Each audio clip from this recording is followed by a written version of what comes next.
kirim donga istighosah kita sesarengan mugi-mugi diijabah dikabuli dening Allah. Allahumma amin.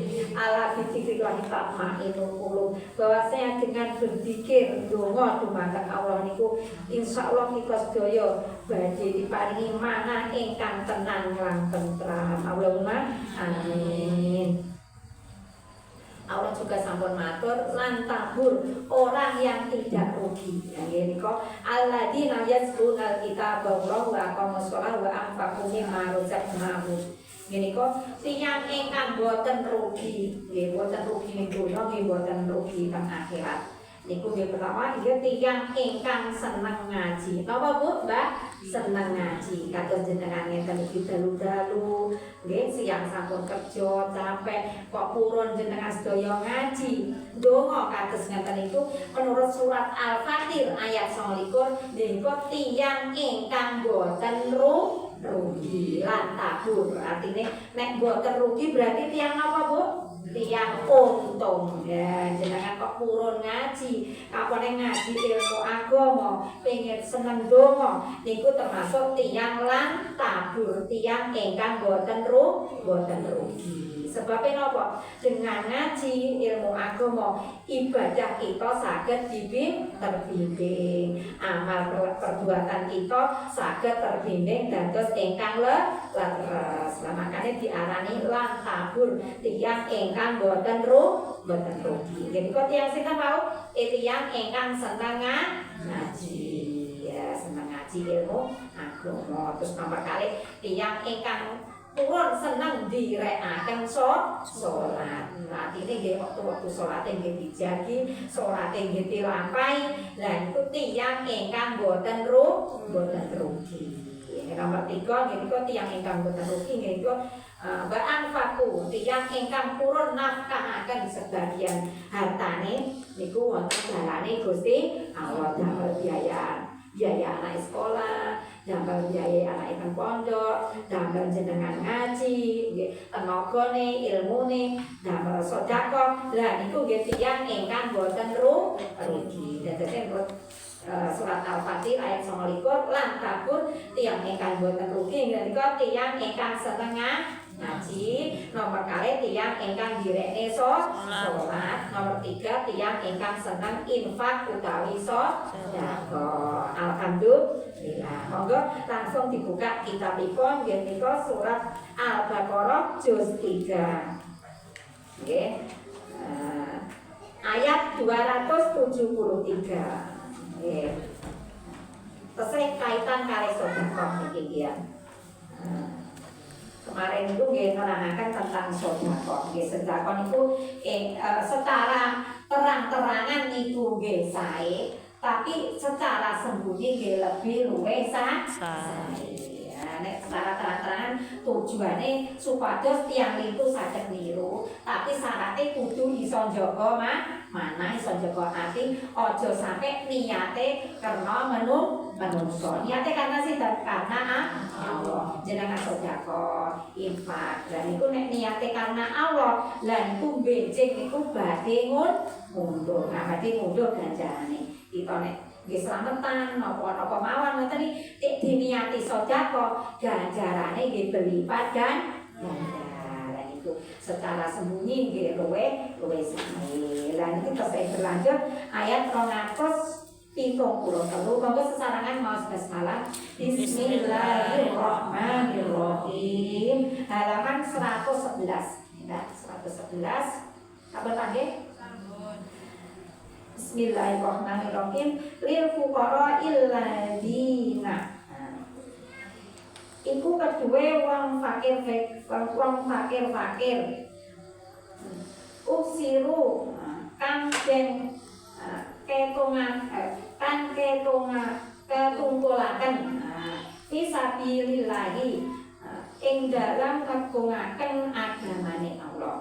La yastati'una kale ora kuwasa ya aladina durban ing lelungan fil ardi ing dalam bumi yang sabuhumul jahilu ya Yeno ing aladina sapa wong kang bodho agniya ing suwiji-wiji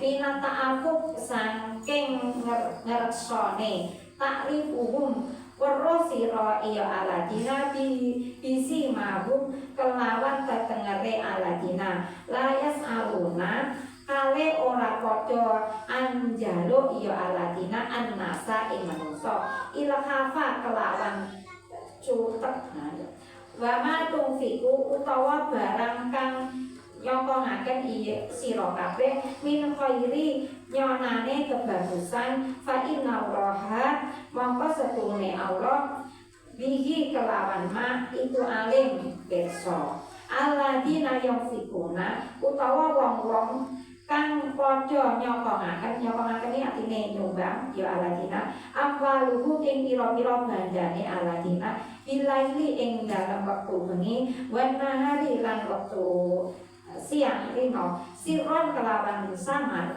wa alaniyatan lan ngeding secara terang falahu mongko iku kedue aladina ajruhum utawa ganjarane aladina ing darobihim ana ngersane pangerane aladina wala kaufun lan ora utawa wedi iku maujud alaihim ing atase aladina wala hum lan ora utawa aladina iku yazanun padha susah kabeh.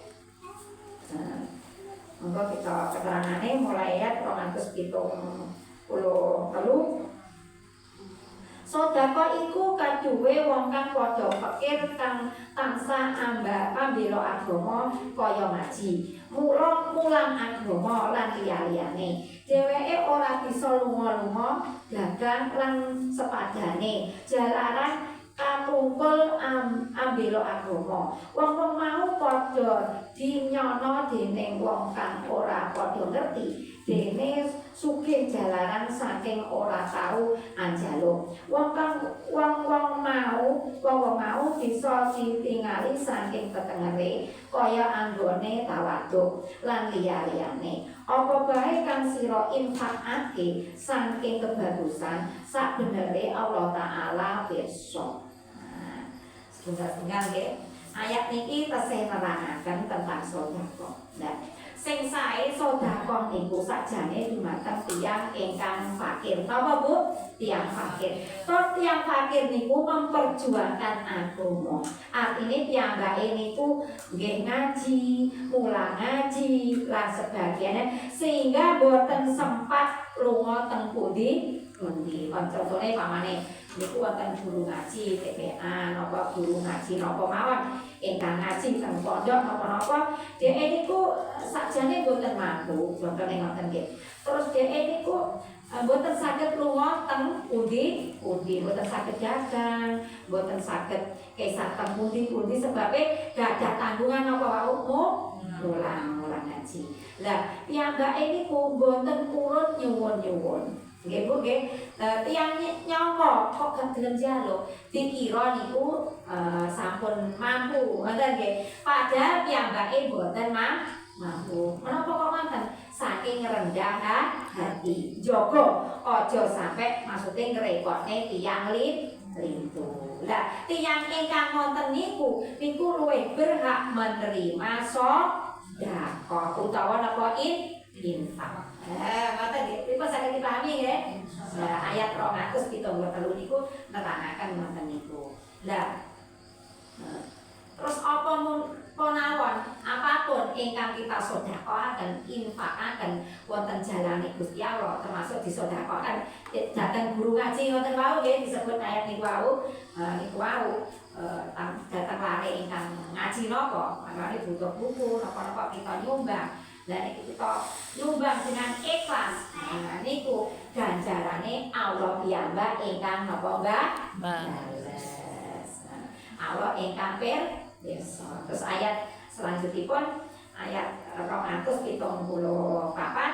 wong belakang nggih wong akeh kang padha infak nyodahaken bandane rina wengi samar utawa terang-terangan iku kabeh bakal padha oleh ganjaran saking pengiran lan ora kuwatir ora susah. Nah, maksudnya ngoten nggih.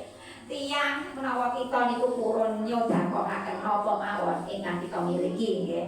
Niku secara sembunyi utawa terang-terangan. Atose wong niku ngertos napa mboten. Lah niku Allah pirsa lan ingkang badhe ngajar benjing Gusti Allah piyambak. Nah niku wonten critane. Niku ceritane Abdullah bin Mas'ud. Sinten Bu? Abdullah bin Mas'ud.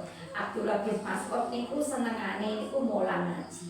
Lah, tiyang mulang ngaji niku berarti disenengi sinten Gusti Allah. Lah, Abdullah bin Mas'ud ini niku muridé kuwatah kene niku kuwatah terus mungkin gadah tangga niku tiyang wanita Yahudi. Yahudi niku artine mboten napa mboten Islam ya Bu. Pegel. Kok ruwahane bocah ngaji akeh, dhek istilahnya apa bringsik nggih, apa bringsik mboten seneng. Lah, saking mboten senenge, saking pegele, Abdullah bin Mas'ud iku diracun. Sinten Bu? Diracun, badhe diracun. Lah wanita Yahudi wau damel manisan. Manisan iku diuleti kalih racun. Tujuane badhe diracun dumateng Abdullah bin Mas'ud. Lah akhire bar lare-lare ning ngaji niku wangsul Abdullah bin Mas'ud piyambak caket-caket badhe selak teng majelise Rasulullah. Artine ngeten lho. Abdullah bin Mas'ud niku teng griyane gadah murid ngaji nggih. Lah terus niku caket-caket selak ngaji dumateng Rasulullah pun dinteni. Contoh pamane sinten iki namine? Ulfa tengriyo niku mulang ngaji nggih. Terus muridé mulai kabeh. Lah selak caket-caket ngaji neng Ulfa. Lah nggih lah cepet-cepet contone ngoten. Lah niku wanita wau matur. Dul, jenenge tiyang kafir nggih Bu. Nyelak Abdullah bin Mas'ud napa Dul Abdullah. Dul, iki aku nggih manisan. Iki tak wenehi manisan, tak wenehi sampean. Yo kene kono yo. Ngoten. Arene caket-caket niku manisane dicangkek langsung mlayu teng majelise Rasulullah. Lah ning tengah dalan wonten lari alit-alit sak ngenten iki, setunggal umur 4 tahun, setunggale umur 6 tahun. Alit jaler alit. Palek-palek, apa le? Aku luwe palek, aku jero mangan sampe nggo panganan to. Wah, lare aku nggone mau manisan iki mau. Wis sampean pek. Terus akhirnya dimapaam lare kan? Lare mau. Niku wonten racune nggih Bu? Dipaam. Akhirnya lari wau mati kenging racun terus heboh sak desa niku. Kowe nek bocah keracunan terus enek kabar ngerti nek mangan manisan ibuke kuwi wong nek dikabari ya gone mati. Lho, akhirnya ngertos. Terus sedaya ngumpul Rasulullah nggih wonten, terus Abdullah bin Mas'ud nggih wonten. Terus akhirnya ngertos nek lare wau maem napa manisan beracun sing maringi wanita wau. Wanita wau ngertos langsung semaput. Amargi napa? Lare kalih sing mati wau yo gone tiyang Yahudi wau. Berarti senjata makan buah. Karepe badhe ngracun Abdullah bin Mas'ud, akhire kena anake dhewe. Terus turun ayat in ahsantum li anfusikum wa in ahsantum falah. Sapa wae nek berbuat apik kebaikane balik ning awake dhewe. Sapa berbuat jahat kejelekane eleke balik yo ning awake dhewe. Lah saene Abdullah bin Mas'ud tau seneng ngaji, akhire ditolong dening Gusti Allah. Lah niku contone seneng ngaji nggih. Lah terus niki tentang sedekah kaitane sedekah. Iki ceritane nggih Abdullah bin Mas'ud malih. Abdullah bin Mas'ud iku nggih Abdullah bin Mas'ud niku nggih Ibnu Mas'ud. Lah gampangane nek tiyang ngarani Abu Hurairah. Nek jenengan ngertos Abu Hurairah niku nggih Abdullah bin Mas'ud. 3 nama tapi artinya satu orang. Abu Hurairah niku pencinta kucing. Dadi nek Abu Hurairah niku sahabat ingkang meriwayatkan hadis kata terus senang tentu kucing sehingga digelari Abu Hurairah. Abu Hurairah niku yogane mati. Nah, kadah yo Abu Hurairah niki Abdullah bin Mas'ud niki duwe anak loro ya alit-alit. Biasane nek Rasulullah dugi niku lare kalih niku selalu teng pangkone. Nah, Rasul itu dimaku. Lah Abdullah bin Mas'ud karena anaknya mati niku seneng sedekah to. Nah, wis malah sedekah. Ngoten. Beleh napa Kang? Kambing. Nek kambing jenengan ngarani napa, Mbah? Wedhus. Ndre wedhus. Lah terus akhirnya ngundang Rasulullah kali sahabat itu, yang itu. Nah, niku terus Rasulullah dugi. Nah, iki kok Rasulullah curiga. Biasanya nek aku lungguh, bocah loro iki mesti neng panggonku. Iki kok gak enek. Abdullah anakku ndi? Nah, ngoten terus. Nek mungkin diaturi sedo, mungkin Rasul lak badhe maeng wedhuse nau mayore wau lho Bu. Engko ora lakonu. Engko nek tak omong urip tapi anakku mati. Terus akhirnya Abdullah bin Mas'ud matur. Nggih Rasul ya kula jek gluntung. Napa Bu? Gluntung. Gluntung niki wong mati ra nggih gluntung lah. Wong mati kayak tengah jogan di namine gluntung, wong turu namine nggih gluntung. Mboten ngapus kan. Terus akhirnya wes saiki telukan karena taat dumateng Rasulullah. Abdullah bin Mas'ud langsung masuk teng kamar. Yogane sing lari kali sing dikurubuti kain wau, tak mati to dibuka. Lah Masya Allah langsung urip malih.